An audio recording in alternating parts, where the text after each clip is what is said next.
Disclaimer. What are some guys' secrets girls don't know about? Sometimes we pee on the poo stains in the toilet because we are too lazy to use the scrub.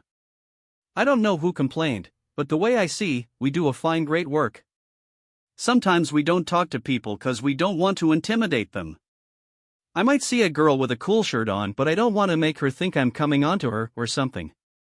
Rather than freak her out that a 6 feet 6 inches guy thinks she looks good today, I just leave her alone. Especially if we're on an elevator or something where she can't leave if she actually is uncomfortable. If a guy told me that on my way out of the elevator and explained why he didn't say it while we were still in, I definitely think that's adorable. May even want to see him again. You have no idea how much women appreciate it when men understand how complicated and unsafe the world feels for women a lot of the time. We get raped too. Can confirm I was molested by a neighbor's babysitter, 15 female, when I was 7. Hugs. Sex isn't all we want in a relationship. I'd rather be with someone who understands me but only does it once in a while than someone who I have sex with every day but don't connect with emotionally and mentally. Some of us are into things like cooking, cleaning, makeup, fashion, etc. It doesn't necessarily mean we're gay. Please don't tell us to man up. A lot of us were constantly told that growing up whenever we try to express ourselves, so you saying it will often bring up bad memories. Men can be abused. Men can be raped. Men also tend to be more suicidal because society tells us we're weak if we try to discuss these things. No, we don't enjoy being raped by a hot girl, and we often don't talk about it because people will often straight up tell us we're lying about it if we do. If we haven't carried in all the shopping in one go, we haven't done it right. I don't know if other guys feel this too, but I'm always afraid of accidentally making women feel uncomfortable in my presence, for example when I happen to walk in the same direction as a woman in front of me for a while. And am not even interested in women in the first place. This is me, all the time. I'm brown, not small, and I live in a big city where women are on high alert all the time. So I go out of my way to slow down, or speed up, when walking in proximity to a woman and we're both alone. My wife, mother, and sister have made me aware of my male privilege, and it's all I can think about sometimes that I might be making someone scared just by being there. I'm not afraid of repercussions for myself, I just never want to make people feel that way. I realized my smiling only helps sometimes, and speaking to them without being spoken to first is jarring sometimes. And it's not all women, but it's clear that most women will never, ever feel comfortable in the presence of a man they don't know on the street. No exceptions. I'm sorry that the world is shitty, and that women are often victims of circumstances they don't control. I'm trying, ladies. And I always with interject when a panhandler gets aggressive or let you know when your bag is hanging open. I don't know the solution for this, but I am hyper aware of it, and I hope one day the world is safe for everyone, not just me. My dad served in the Pacific during WW2. A kid from the Bronx, he had never been out of the Bronx in his entire life. Then he got sent to New Guinea. Decades later, as he lay dying in the hospital bed, he told us, as his young friends were being slaughtered by other young men, just before they died, they always cried for their mothers, never for their fathers, always for their mothers. He said, they were just kids being slaughtered by other kids. And then they died, in his arms. Their last words were always, "Where is my mother? Where is my mother? Where is my mother?" Never for their fathers. That affected him for his entire life. And Dad lived a long time. He was the lucky one.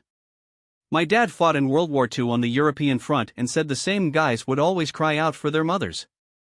He reinforced how important it was to be gentle and nurturing to a boy. I don't know why, but this comment caused me to immediately weep. I can't wait to raise a son with this perspective. Men are so precious and we need to love the hell out of them. I wasn't expecting this. It's always difficult to see that men are seen as someone stronger when we go through same emotions, just a bit differently. If you compliment my appearance, I will probably remember forever.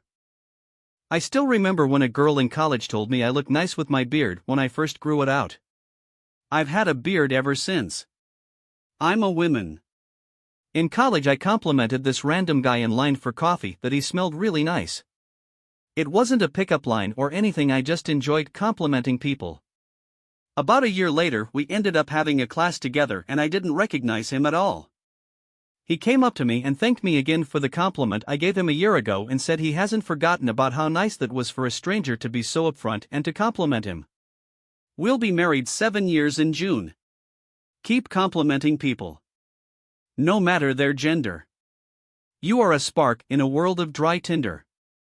I remember 2 years ago when a girl told me my eyes are beautiful. I've had eyes ever since. We have the magical power of thinking about nothing. Manspreading isn't a sexual thing, we're trying not to crush our balls between our legs. Nice try, Audrey. I'm not telling you what I got you for your birthday. After a shower, we have no problem drying our balls and face with the same towel.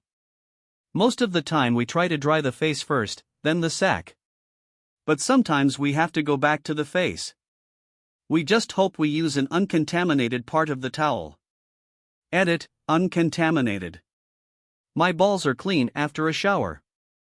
Just, wiping the balls then wiping my face is just kind of. Yeah. And then by the next day the towel forgets and it resets. Truly one of nature's miracles. This. While I am thoroughly clean, the last 2 places I dry are my sack and crack, sack first. I hesitate to dry my face after if I need to and ensure that the towel parts that touch don't come anywhere near my face. Day 2, I am grabbing the towel wherever and probably shoving my face right in the same spot. I'm secretly an emotional wreck, I just hide it. This comment will be buried, but those perfectly round toilets suck. It's super annoying when your junk touches the inside of the toilet bowl. The oval toilets, like in most public toilets, are much better. Fucking fact, man. I hate the circle toilets. Your chances of getting what you want out of us are infinitely higher if you tell us directly. I can vouch for this. I was upset with myself for not picking up what I thought were clear hints, when he responded frustrated with, "I don't understand hints, just tell me what you want, woman." He really helped me communicate better. I don't know why we grow up thinking we can't directly ask for things. Imagine hinting what you want at Chipotle. I don't know, do you think I want guacamole? It's not that I want guacamole, it's that I want you to want me to have guacamole. We don't care how popular or unpopular you are with other women. So it shouldn't factor into how you value yourself when dating. When people come crying to us, our first inclination is to fix the problem. Since this is often not possible, lead with something along the lines of, "Can I vent for a minute?" Or anything that signals to us this is just a time for active listening, rather than a problem-solving session. Otherwise it's just awkward WTF is going on here? In our heads. Simply saying you need to cry tells us exactly what we need to do. As a man, I support this message. Men want to be wanted and desired too. I can count the number of times a woman has come out and either asked me out or told me she was attracted to me on one hand. And from my understanding, that is a high number. We don't miss hints because we are dense or stupid, we miss them because we have learned the hard way that sometimes it's just a friendly compliment or some such. That embarrassment sticks with you. If you've ever looked at a dude and though wow he's attractive I'd like to go out with him, go talk to him. Men love confident women, and even if he doesn't reciprocate you will make his day, or maybe even his year. When we want to be alone, it's not that we don't want to be around you, it's that we don't want to be around anyone for a bit.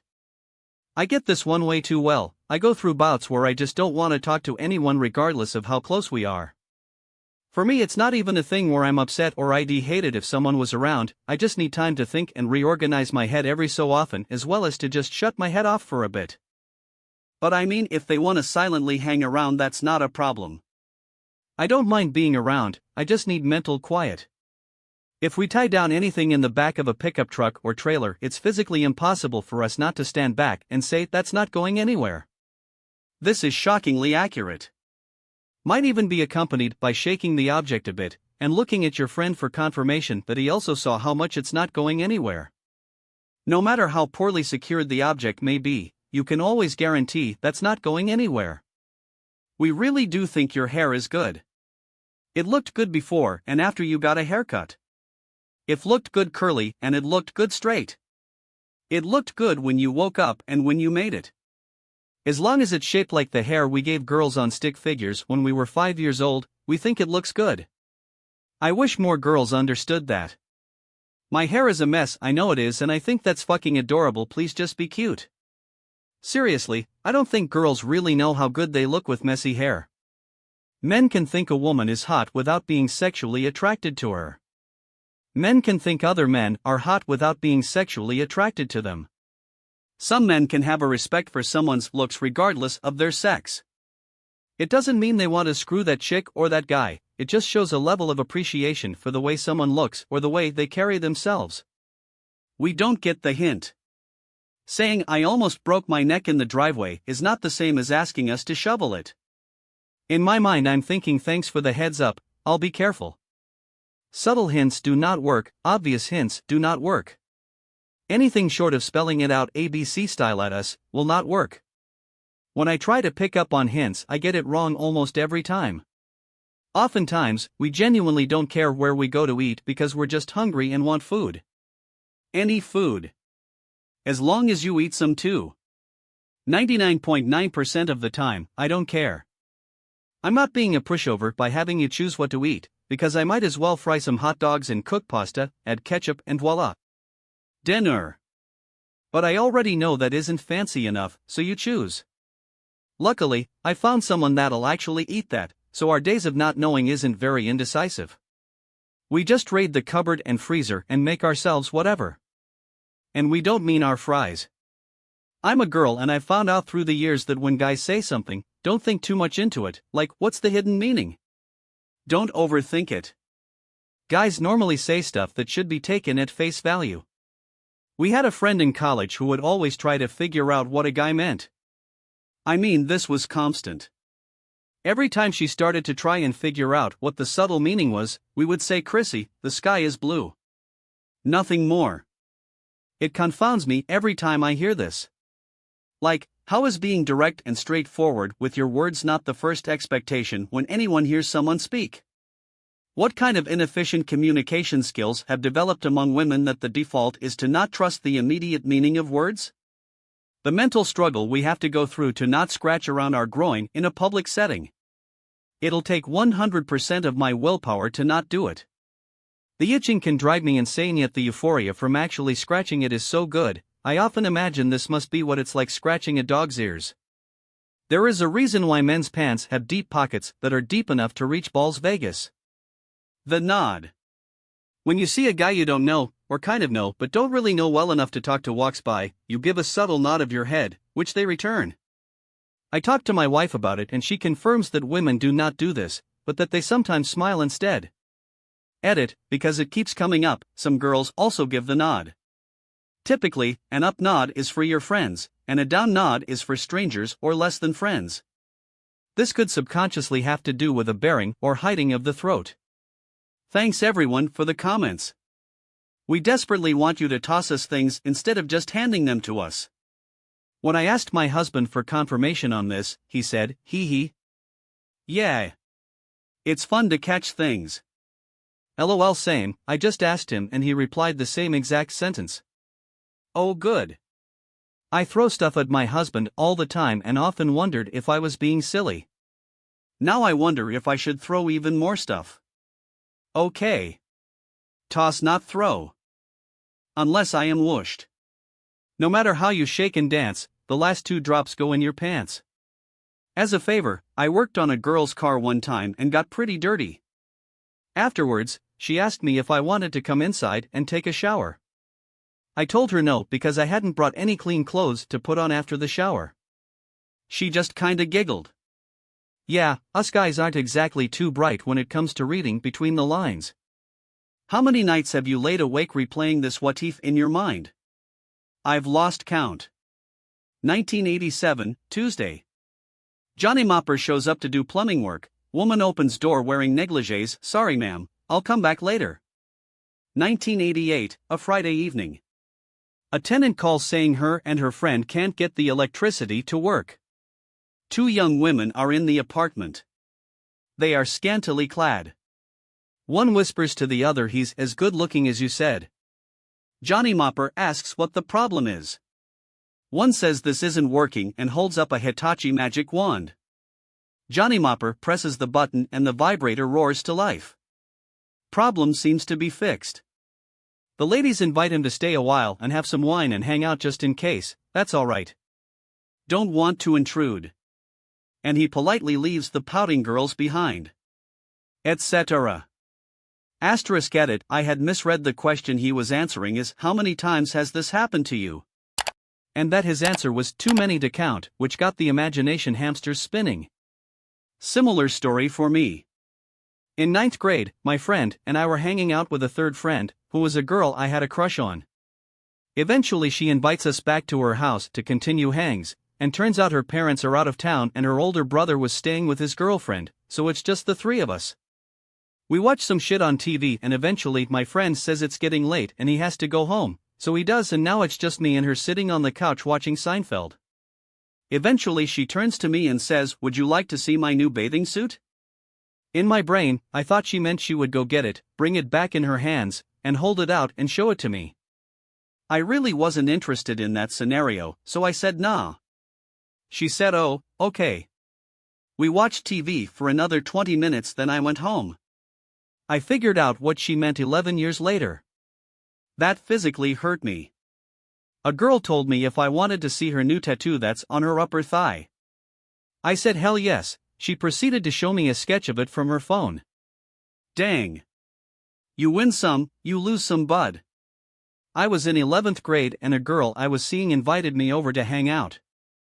We were alone at her house, in her bedroom, and she asked me if it bothered me that she was not a virgin. I said nope and continued being a virgin.